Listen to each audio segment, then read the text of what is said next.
በጣም የሚቆጨኝን ነገር ልንገራችሁ። መቆጨት ብቻ እንዳይመስላችሁ በጣም ነው የሚከነክነኝና የዛሬው መልእክቴ ደግሞ ለብዙ ሰዎች ለግንዛቤም ስለሚረዳ ከወዲሁ ሼርና ሪፖስት እንድታደርጉልኝ እጠይቃችኋለሁ። ያንንም በመልካም ፍቃዳችሁ ታደርጋላችሁ ብዬ አምናለሁና እንደ ሀገር እስካሁን ማለት ነው ሰርቲፋይ የሆነ ትራዲሽናል ሄለር የለንም፣ ወይም የሙያ ብቃት ምዘና ተሰጥቶት እውቅና ተሰጥቶት እየሰራ ያለ ፍቃድ ተሰጥቶት እየሰራ ያለ ምንም አይነት የባህል ሐኪም ሀገራችን ውስጥ የለምና እሱ ብቻ አይደለም፣ የእድሜ ግማሻቸውን ሰውተው የተማሩ ፋርማሲስቶቻችን የሙያ ብቃታቸውን የሙያ ፍቃዳቸውን ወይም የብቃት ወረቀታቸውን ለምን እንደሚጠቀሙበት ሳይ በጣም ነው የምናደደው።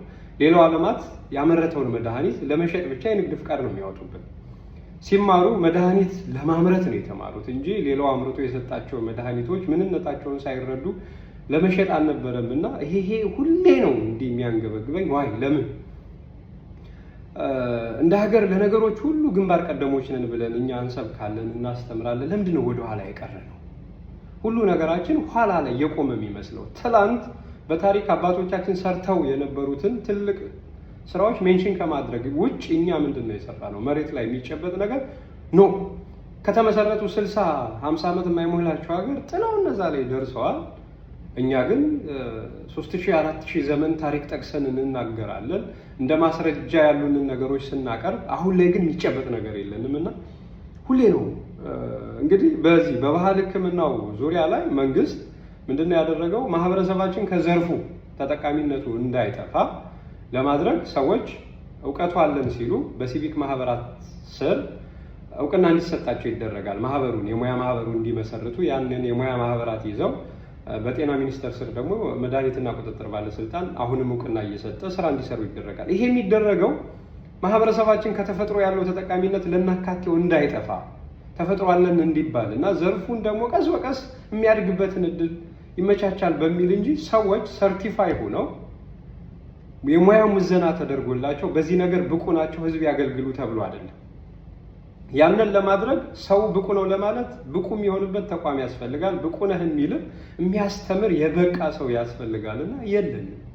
ሁላችሁም እንደምታውቁት ሶሻል ሳይንስ ላይ አሁን ሜዲካል አንትሮፖሎጂስት ዲፓርትመንቱ አለ።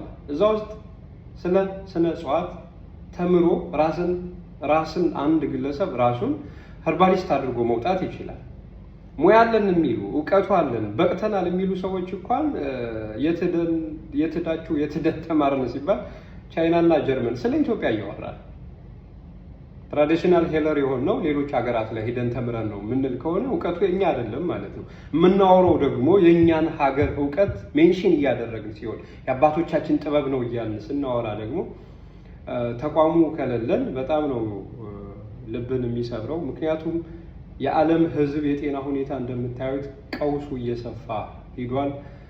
እንደነዚህ አይነት ችግሮች ሲመጡ ደግሞ ሁሌም የሰዎችን እርዳታ የሌሎችን ሀገር እርዳታ እየጠየቅን ከሆነ ችግሮቻችን እየተባባሱ እንጂ መፍትሄ እያገኙ አይሄድም። ለራሳችን ችግር መፍትሄ የምንሰጥ ሰዎች መሆን መቻልም ስላለብን እና ዘርፉ ቢያድግ እንደ ሀገር ህዝቡም የየራሱን አስተዋጽኦ አድርጎ ይሄንን ዘርፍ ቢያሳድግ ሀገራዊ እውቀቶች በአጠቃላይ ማለት ነው ሀገራዊ እውቀቶች ይሄ ተነጥሎ ሳይሆን ሁሉም ሀገራዊ እውቀቶች የሚጎለብቱበት ራሳችን የምናበቃበት ተቋም ብንገነባ ጥሩ ነው። የተለያዩ ሀገራት በተናጠል እንግዲህ ጥሪ ተደርጎልኝ ሲሄድ ስለ ኢትዮጵያ ነው ማነሳው ኢትዮጵያ ያለው እና ሀገራችሁ ግን እንደነዚህ አይነት እውቀቶችን የምታጎለብትበት የልቀት ማዕከል አላት ወይ የት ሲሉ መልስ አጣለሁ።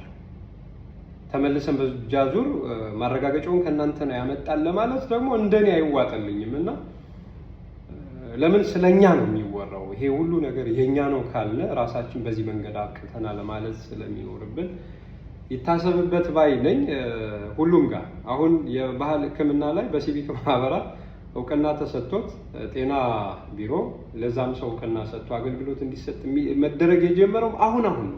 በፊት አንድ ሰው እውቀቱ አለኝ በውርስ አግኝቼዋለሁ ከአባቴ ሲል አገልግሎት ዝም ብሎ ይሰጣል። ጉዳት ቢኖረውም የጉዳቱ መጠን ምን ያክል ደረሰ፣ ግኝት ቢኖረውም ለምን ያክል ችግር መፍትሄ ሰጠ የሚለው በሰነድ አይቀመጥም። ያ ደግሞ እንደ ሀገር ያከስራልና እንዲሁ ተባብረን ሁለቱንም እውቀት በጥምረት ኢትዮጵያ ለዚህ ችግር መፍትሄ አግኝታለች ተብላ ለራሷም ለዓለምም የምትተርፍበት ነገር እንዲኖር እንስራ እላችኋለሁ። እንደምታውቁኝ እኔ የገበሬው ልጅ ዮሐንስ ሽፈራው ነኝ። አሁን ወጣ ብያለሁ። ወጣ ብዬ እኔን ፈልጋችሁ በትዕግስት እየጠበቃችሁኝ ያላችሁ ሰዎች እሱን አከብርላችኋለሁ። ምክንያቱም እኔ የትም ቦታ ላይ የመቆየት ልምድ የለኝም። አይደለም በህይወት እየተነፈስኩኝ አስከሬኔም ባዕድ ሀገር እንዲቀር አልፈቅድምና፣ ምክንያቱም ምድረ በዳ ነው መስሎ የሚታየኝ ሀገር ኢትዮጵያ።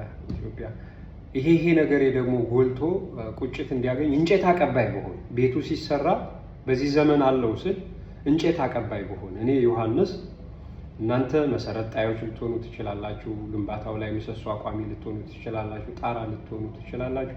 እኔ ደግሞ እንጨት አቀባይ ሆኜ የዚህ አሻራ እጅ አለበት ብባል በዚህ ዘመን ተገኝቼ የሚያኮራኝ ነገር ስለሆነ እንዲያው ሀገራዊ ነገሮቻችን ላይ ትኩረት ብናደርግ እላለሁ። ሰላም ሁኑልኝ። እስክንገናኝ